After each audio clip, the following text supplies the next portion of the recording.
ಭಾರತೀಯ ನ್ಯಾಯ ಸಂಹಿತೆಯ ಸೆಕ್ಷನ್ 317ನ ಪ್ರಕಾರ ಕಳ್ಳತನ ಅಥವಾ ಎಕ್ಸ್ಟಾರ್ಷನ್ ಅಥವಾ ರಾಬರಿ ಅಥವಾ ಚೀಟಿಂಗ್ ಅಥವಾ ಕ್ರಿಮಿನಲ್ ಮಿಸ್ ಅಪ್ರೋಪ್ರಿಯೇಷನ್ನಲ್ಲಿ ಅಥವಾ ಕ್ರಿಮಿನಲ್ ಬ್ರೀಚ್ ಆಫ್ ಟ್ರಸ್ಟ್ನ ಮುಖಾಂತರ ದೊರೆತಂತಹ ಯಾವುದೇ ಪ್ರಾಪರ್ಟಿಯನ್ನು ಸ್ಟೋಲನ್ ಪ್ರಾಪರ್ಟಿ ಅಂತೇಳಿ ಕರೆಯಲಾಗುತ್ತೆ.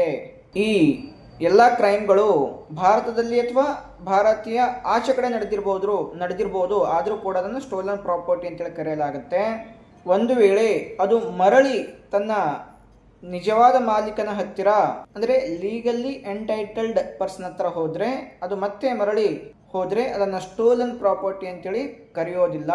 ಸಬ್ಸೆಕ್ಷನ್ 2ರ ಪ್ರಕಾರ ಈ ರೀತಿಯಾಗಿ ಸ್ಟೋಲನ್ ಪ್ರಾಪರ್ಟಿಯನ್ನ ಯಾರೇ ರಿಸೀವ್ ಮಾಡಿಕೊಂಡ್ರು ಕೂಡ ಅಥವಾ ಅದನ್ನ ಇಟ್ಕೊಂಡ್ರು ಕೂಡ ಅದು ಸ್ಟೋಲನ್ ಪ್ರಾಪರ್ಟಿ ಅಂತೇಳಿ ಗೊತ್ತಿದ್ರು ಕೂಡ ಅಥವಾ ನಂಬಿಕೆ ಇದ್ರೂ ಕೂಡ ಅದನ್ನ ಇಟ್ಕೊಂಡಿದ್ರೆ ಆದ್ರೆ ರಿಸೀವ್ ಮಾಡಿದ್ದೆ ಆದ್ರೆ ಅಂತಹ ವ್ಯಕ್ತಿಗೆ 3 ವರ್ಷದವರೆಗೆ ಜೈಲು ಶಿಕ್ಷೆ ಅಥವಾ ಫೈನ್ ಅಥವಾ ಎರಡೂ ಶಿಕ್ಷೆಯನ್ನು ವಿಧಿಸಬಹುದು.